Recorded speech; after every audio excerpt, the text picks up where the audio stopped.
শিক্ষার্থীদের আন্দোলনের সমর্থন জানালেন ব্যান্ড শিল্পীরা। তাদের দাবির প্রতি সমর্থন জানিয়ে ধানমন্ডি রবীন্দ্র সরোবরে একত্রিত হন তারা। তাদের সঙ্গে কণ্ঠ মেলান শিক্ষার্থীরাও। স্বল্প সময়ের বক্তব্যের পর শিক্ষার্থী সহ তাদের মিছিলটি শহীদ মিনারের উদ্দেশ্যে রওনা হয়। আরও জানাচ্ছেন পার্থ সঞ্জয়। বৃষ্টি উপেক্ষা করেই রবীন্দ্র সরোবরে ব্যান্ড শিল্পী ও শিক্ষার্থীদের মিলিত স্লোগানে একটাই দাবি, উই ওয়ান্ট জাস্টিস। যদি আন্দোলন মেনেই নেন, এখন গতকাল কেন গুলি চালাইলেন?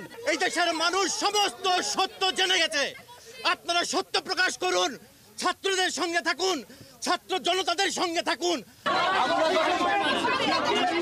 কেন এর আগে শিল্পীরা এই সংহতি জানালেন না? সে কারণে শিক্ষার্থীদের তোপের মুখে পড়েন শিল্পীরা। আপনি এখানে ভেদাভেদ তৈরি করবেন না, আমরা এখান থেকে শহীদ মিনারে যাব, ওদের সাথে সংগতি প্রকাশ করব।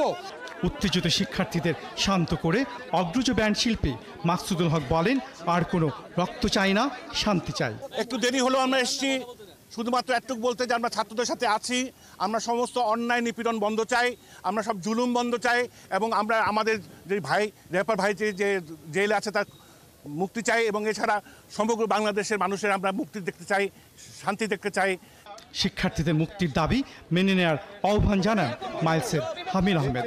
যে জীবনগুলো গেছে সেগুলো সুষ্ঠু তদন্ত হবে এবং তার বিচার হবে, এবং এটা নিরপেক্ষ কোনো নির্দলীয় কোনো কমিটি দ্বারা হবে, যাতে সুষ্ঠু বিচার হয়।